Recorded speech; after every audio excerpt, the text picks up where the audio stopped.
Assalamualaikum warahmatullahi wabarakatuh. Halo semuanya, perkenalkan nama saya Gilang Akbar Hadikosyah dengan NIM 240170133. Di video kali ini kita akan belajar cara menggunakan algoritma K-means clustering di Google Colab. Kita akan bekerja dengan dataset Gym Members Exercise Tracking yang saya dapatkan dari situs Kaggle. Dataset ini berisi informasi kebugaran dan aktivitas olahraga para anggota gym. Kita akan memproses data, melakukan normalisasi, mencari jumlah klaster yang optimal, lalu mengelompokkannya, dan akhirnya kita akan memvisualisasikan hasilnya. Yuk kita mulai.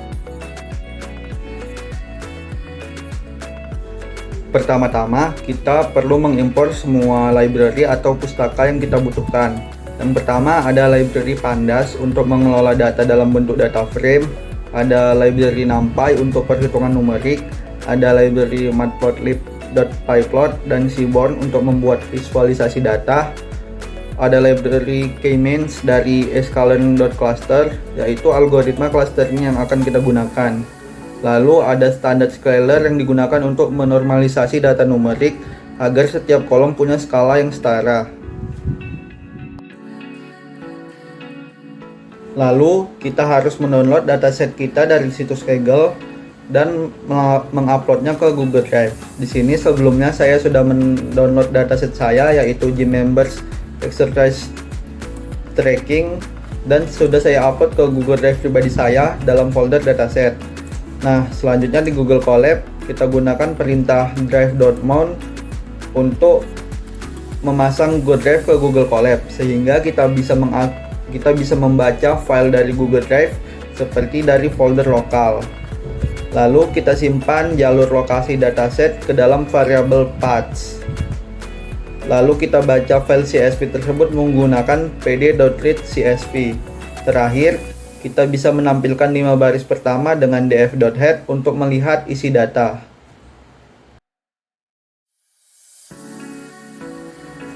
Nah, di dataset kita yang bisa kita lihat di 5 data teratas tersebut, tidak semua kolom bisa digunakan untuk clustering. Kita hanya akan memilih kolom yang bersifat numerik seperti usia, berat, detak jantung, durasi sesi, dan kalori yang dibakar.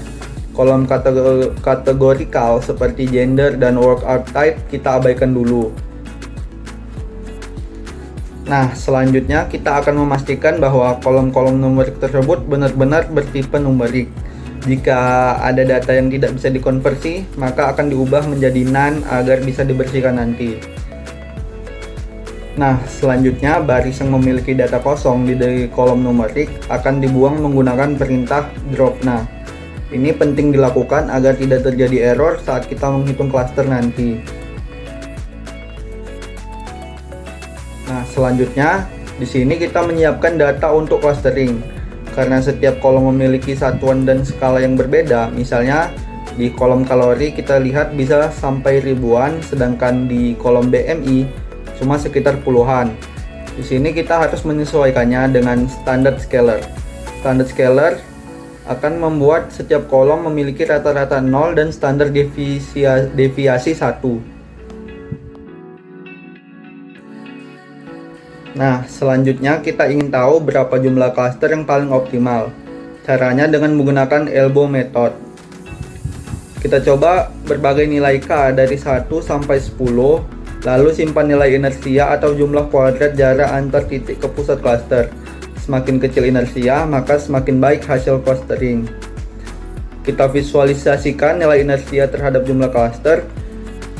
Titik di mana grafik mulai melandai adalah titik siku atau elbow, yaitu jumlah klaster optimal. Misalnya kalau siku terlihat di K sama dengan 3, maka itu adalah jumlah klaster terbaik.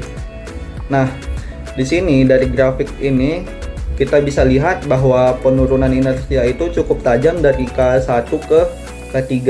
Lalu setelah itu grafiknya mulai melandai. Ini adalah ciri khas dari elbow point, yaitu titik di mana menambahkan klaster lebih banyak tidak lagi memberi manfaat signifikan. Jadi di sini kita bisa simpulkan bahwa jumlah klaster optimal untuk data ini adalah 3.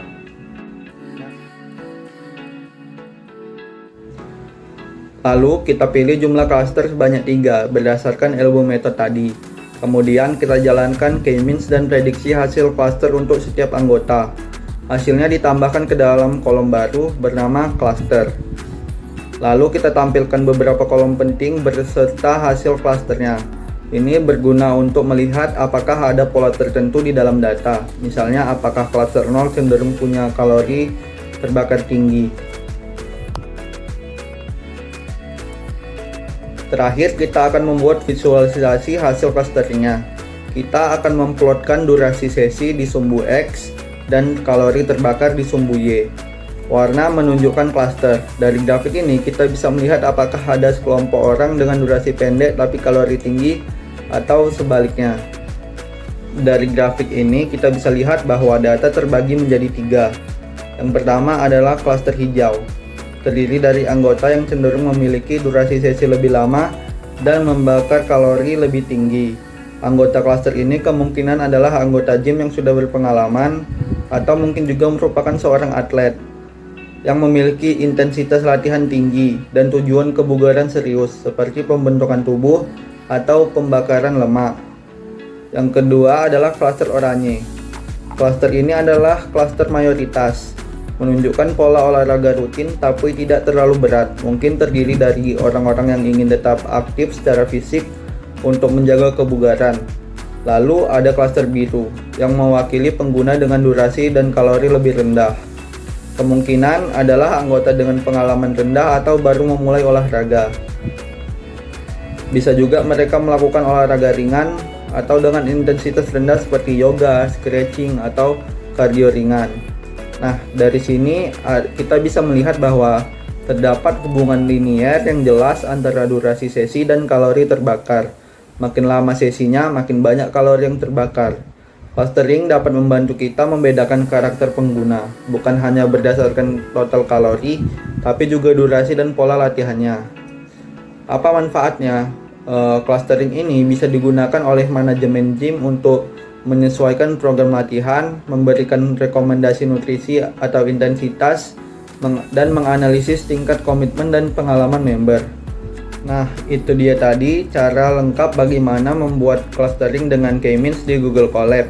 Kita mulai dari membaca data, memilih fitur, normalisasi, mencari jumlah cluster yang terbaik, sampai visualisasi hasilnya serta kesimpulan dari cluster tersebut.